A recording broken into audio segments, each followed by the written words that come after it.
Welcome back to Tipton Bros. Today, we'll be discussing the odd case of Ricky Ray Rector.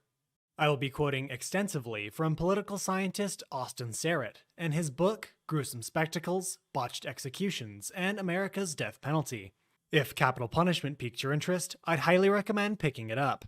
Before we begin, I must disclose that I am no expert and never claimed to be. Now, let's get into it. Born in the Black Quarter of Conway, a small town in Faulkner County, Arkansas, Rector was the sixth of 7 children. His mother worked as a maid, and his father a cook at a neighboring steakhouse. Ricky was never one to socialize or spark up a conversation, instead choosing to daydream in isolation. According to Serrett, his only friend was a local elderly man. Years later, he was remembered by classmates and teachers as different, seemingly lost. Ricky's father was verbally and physically abusive toward him, often striking him with a strap for being, quote, too slow. Rector possibly suffered from an undiagnosed learning disability, which seriously hampered his education. A tumultuous home life, academic struggles, and newly adopted racial integration caused Ricky's mental health to spiral. Serrett states, Rector once told his sister that the new white students did not want him in their classes, which, although perhaps amplified by paranoia, was likely true. Ricky sunk further into the delusional reality he had created, becoming hyper-aggressive and starting all-out brawls with his classmates. In the 10th grade, he was expelled for his antics, and his parents could do little to help him. Disappearing for days on end, he was on his own by 16 years of age. Serrett claims he wandered the streets in the middle of the night. Although he managed to work on and off, Rector could never keep a job for long. Eventually, he got married, but had several children with other women. He was frequently jailed or fined and released by local police for crimes ranging from assault to grand larceny. On a weekend night in the summer of 1980, Rector's escapades would morph into lasting infamy. Ricky, alongside 2 friends, went to join a dance being held at a family restaurant in town. The place was packed, with nearly 200 people in attendance. Upon arrival, Rector was met with an entrance fee, which sent him into a blind rage. Serrett recounts the event. He insisted that he and his friends should not have to pay. In the midst of the dispute, he pulled a pistol from the waistband of his pants and fired, wounding 2 men and killing another, whom he had shot in the throat and forehead. Fleeing the scene, Ricky returned to his home, nervously pacing the floor before informing his wife that he was leaving. Rector stayed within Conway, Arkansas for 2 days, contacting his sister out of fear. He believed that his life was in danger, and he would surely be killed. Ricky then retreated to another sister's house where she advised Rector to turn himself into the police. He reluctantly agreed. The meeting was set to take place at his mother's home, and, according to Serrett, Bob Martin, the officer who came to arrest Rector, had known him since childhood. Even though he had arrested Rector before, he maintained a good relationship with the family. The mood was cordial, and lighthearted conversation was shared between Martin, Ricky's mother, and 2 of his siblings. Waiting patiently in the parlor, Ricky emerged, donning work pants and a plain t-shirt. His demeanor was indifferent, and he grudgingly greeted Officer Martin. Serrett narrates what ensued. Rector wordlessly pulled a pistol from behind his back and shot Martin through the neck and jaw. As the officer fell to the floor, Rector's mother and sister screamed and ran from the house. Ricky slowly trailed them from the crime scene, wandering into a neighboring garden beneath a pecan tree. He then raised the handgun to his left temple and fired. Responding law enforcement discovered their deceased comrade, Bob Martin, and shortly after, the motionless body of Ricky Ray Rector, thought to be dead. Upon closer inspection, Rector was still very much alive, although in rough shape. He was rushed to Little Rock's University Hospital for emergency brain surgery. The projectile passed from the left side of his skull through his parietal lobe, coming to rest just behind his right ear. Serrett cites the medical findings, revealing post-operative reports described extensive and irreparable damage throughout his entire brain. Surgeons said that despite their best efforts, Rector would suffer gross memory loss and struggle to comprehend the content and meaning of even the simplest events and things. While lucky to be alive, for all intents and purposes, Ricky had unintentionally lobotomized himself in a suicide attempt. Unable to distinguish between past and present, Rector had no recall of what had transpired and lacked consistency in his logic.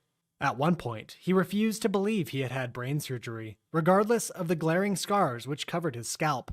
Rector insisted that the police had framed him for the crime, killing Martin themselves and shooting Ricky in the head. His stories habitually changed, were often outlandish, and without direction. The ensuing litigation against Rector was divisive to say the least.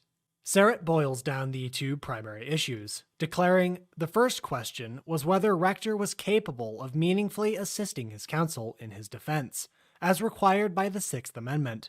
The second was whether Rector could comprehend his death sentence and what he had done to deserve his punishment, as required by the Supreme Court's Ford v. Wainwright decision.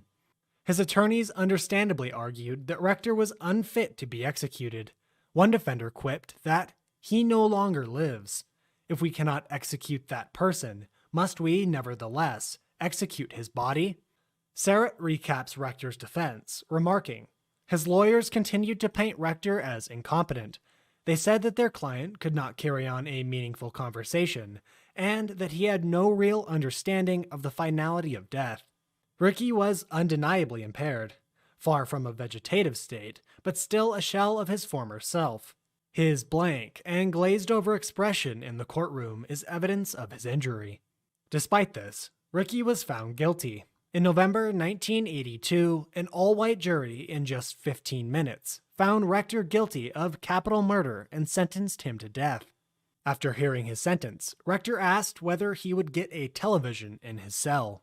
Ricky twice appealed to the Supreme Court for review of his case, once in 1984 and lastly in 1991, both times being refused. Rector's last hope resided in executive clemency from Arkansas Governor Bill Clinton. Serrett tells of the failed exchange. Rector himself had 4 separate execution dates scheduled by the governor. Thus, it came as no surprise when Clinton denied Rector's clemency request in January of 1992. By some accounts, Clinton wanted to make an example of Rector. Clinton was later quoted as saying, "I am tough on crime. Who has Bush ever killed?" Confined to a 7.5-foot, windowless square cell within Cummins Prison in southeastern Arkansas, Ricky's fate was sealed.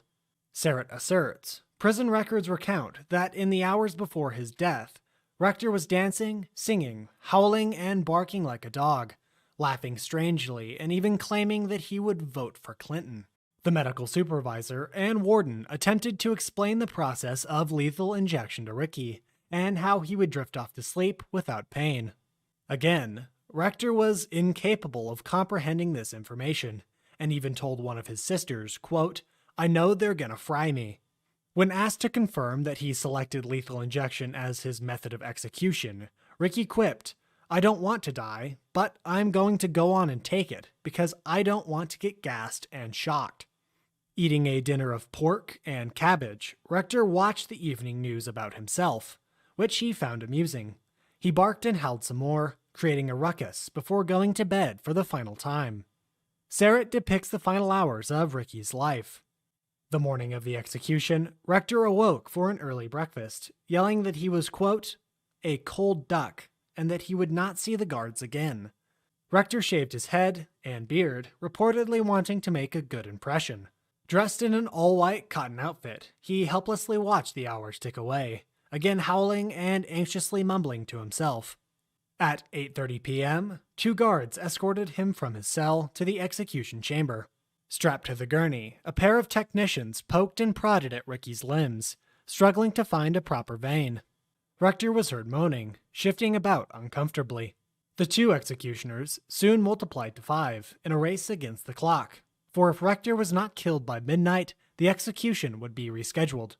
Closing in on 1 hour, executioners resorted to what is colloquially known as the cut-down method. According to Serrett, this involved using a scalpel to cut into Rector's arm. During this procedure, Rector cried out 8 times. Although the catheter and tube were finally correctly placed, blood was seen on the sheet laid across the gurney. Ricky uttered his final words, "I got baptized and saved." The fatal mixture was pushed, and Rector shut his eyes. He would not be pronounced dead until 19 minutes later at exactly 10:09 p.m. Counting from the moment he left his cell to death, Ricky Ray Rector's execution lasted nearly 2 whole hours. For reference, the average execution by lethal injection takes no more than 6 minutes if nothing goes awry. After spending 10 years on death row, the sentence was carried out. Rector was 42 years of age. Jeff Rosenzweig, Rector's lawyer, continued to fight posthumously for his client. Sarah reports, after the execution, Mr. Rosenzweig reiterated his belief that his client, quote, didn't understand that death was permanent, pointing to Rector's final meal as evidence of his mental disability. Rosenzweig alleged, quote, where they had dinner early, he, Ricky, used to save his dessert to eat right before he went to sleep. On the day of his execution, Rector ate his meal, chicken and a baked potato. After he was executed, Rosenzweig said they found his pecan pie in his cell, presumably to eat later. I hope you've enjoyed today's overview of Ricky Ray Rector. We are a small channel, so a like is greatly appreciated, and recommendations are always welcome. Again, I am no expert and never claim to be. Until next time on Tipton Bros.